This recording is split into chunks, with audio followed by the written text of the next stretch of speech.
Sabona, and welcome to question number 10. I'm going to do my best to keep this one short because, as I said before, I try not to take up too much time and expend too much energy addressing the Moors and, their so-called knowledge and their whole philosophy in general. I don't take them seriously enough to do it. I only do it, when I want to have fun a little bit every now and then. Because in all seriousness, I can't stand them for the most part. They get on my nerves. They kind of remind me of that little child in the hood. Every time you turn around, they just happen to be there, even though ain't nobody hang with them. They never got picked for basketball and football games. They jokes weren't funny. Just nobody really wanted to deal with them too much. That's kind of what the Moors are to me for the most part. So the same way we used to pick on that child, I like picking on them every now and then. Take that how you want. But the whole thing, getting to it, that I want to address, I got actually probably a couple of questions in this one. I don't know how many I'm going to rattle off. But the main one I want to address is the whole black means death and all of that stuff, which is the basic, foundation of a lot of what they teach when it comes to their so-called approach to law and whatever else. So I'm going to start off by alluding to the debate between SETI and Brother Sabir Bey and Brother Morris Brooklyn Intelligence, because probably the majority of you have seen that debate or at least heard something about it. And to me, that's one of the better debates between the Morris brothers and the, Black Power brothers. Even though still with the Moors, they, their MO, they'll beat every leaf off the bush. And by the time they come back to the original topic at hand, you probably forgot what you asked them in the first place. So we already know how they operate. But that was a clear showing of how they do.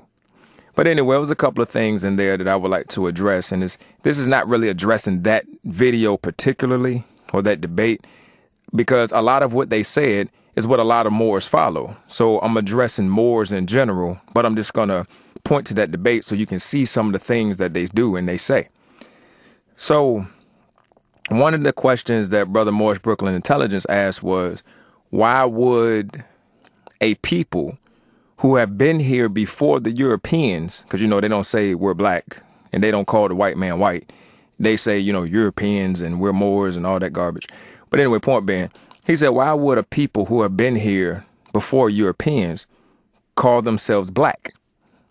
So I would ask you, brother, or any more that want to address it, why would a people, as he said, that's been here before Europeans call themselves white?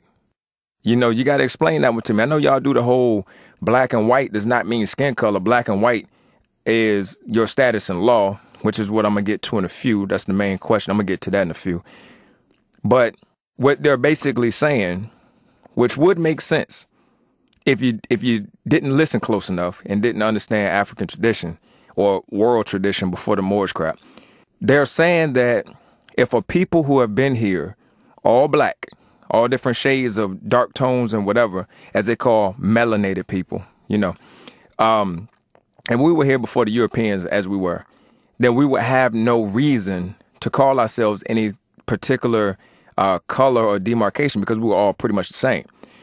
It will only be another people that came in that didn't look like us and we didn't look like them that noticed the difference and said the difference. So they try to say that the word black comes from bleach and all that stuff. You'll hear that, and bleach supposed to be equated with white. So I've never really heard anybody address this, not only linguistically, but, straight up and down to just refute that and get that out the way. So I'm gonna go ahead and do that for you right here. So brother, you asked, why would a people who were here before Europeans call themselves black? And I'm going to say because we always have called ourselves black. See, I'm going to start with some of the oldest people here. Some of the oldest people on Earth Mother. I'm a Zulu, or I'm Nguni in general. But I'm going to go ahead and specifically go with I'm a Zulu here. The isiZulu word for black is mnyama. Now, not only is it the word for black, but it's also the word for skin or flesh.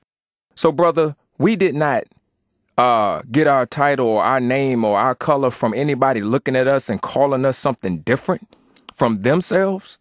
We've always called ourselves black. not only did we always call ourselves black, we specifically said the color of our flesh, the color of our skin. So everything that looked like the color of our skin, we called mnyama, or black, not the other way around as you want to claim it. Can I keep going with this? Well, in the traditions of Omo Yoruba, the Yoruba word odudu means black. And once I learned, and I advise all, please, let's get right knowledge here. Once I learned what odudu or dudu really meant, I stopped using it for the common term that we use it for today. So stop using it for that term. Because odudu is a beautiful word, and it's a beautiful name. White people use that against us as we were calling ourselves black, so they equated us with what we know it as today. But point being, odudu, the Yoruba word for black, is also the main root word of their creatress, Oduduwa, which means she is perfect black. O, meaning she, the prefix, dudu, black, wa, to be. Do you understand?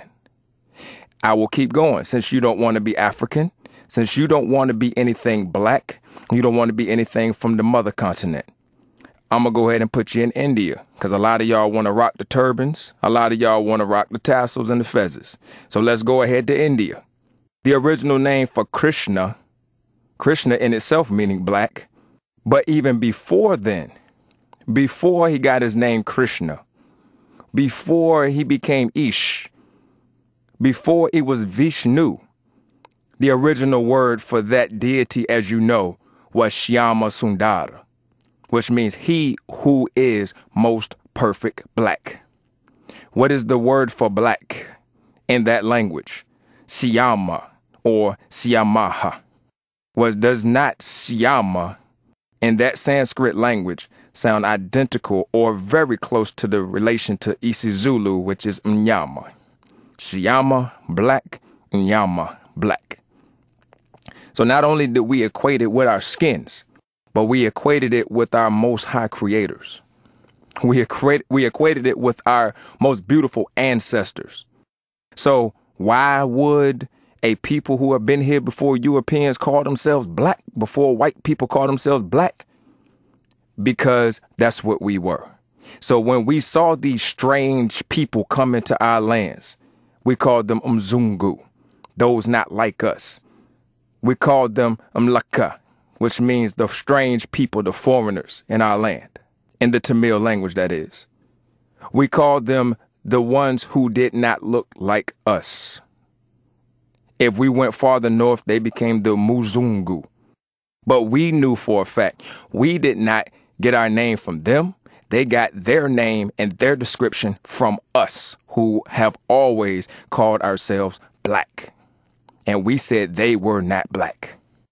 That's the answer to your question, brother. So now let me get down to my main question.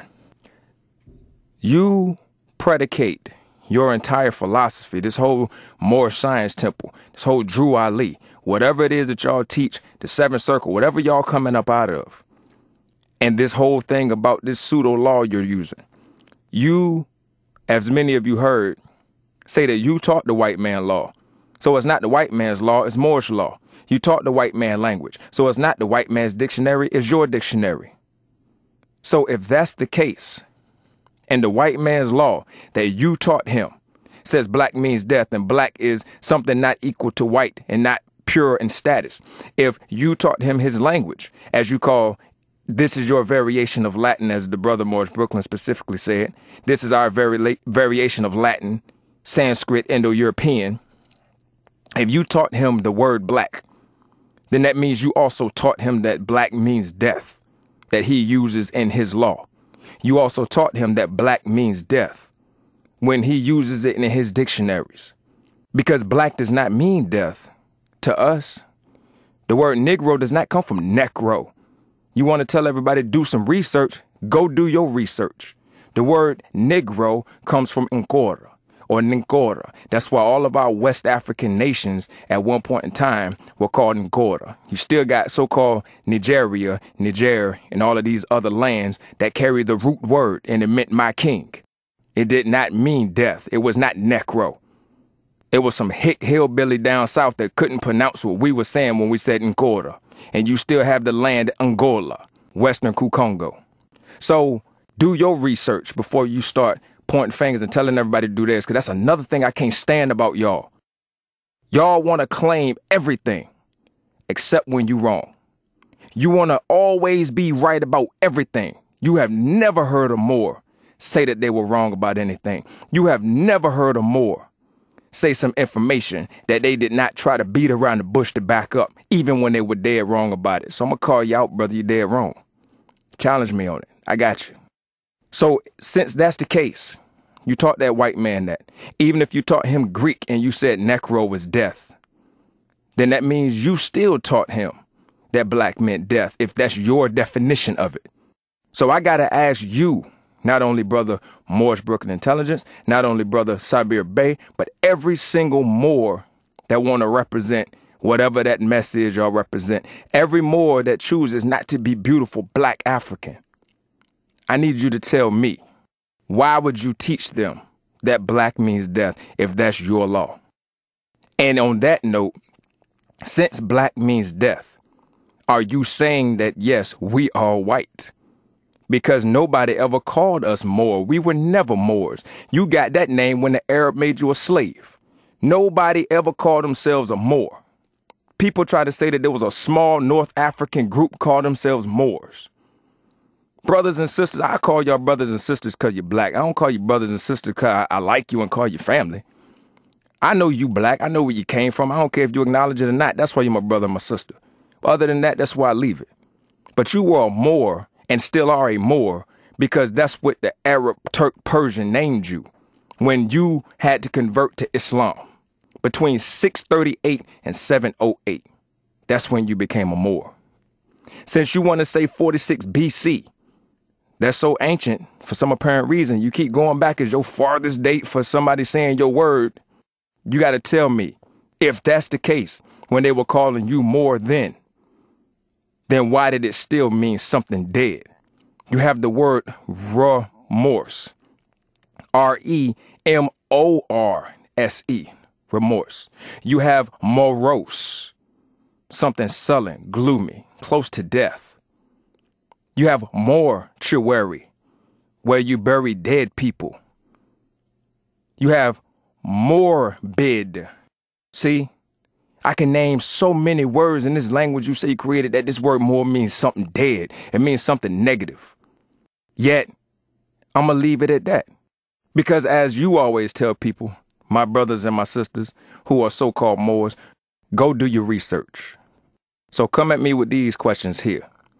Why would you teach the white man that black means death if that's your law that you taught him? And since you taught it to him and you claim it so astutely, you claim it so strongly, then why the hell do I want to deal with you in the first place if you're going to teach something like that? And on that, I'm going to say, Humbakali to my true African people.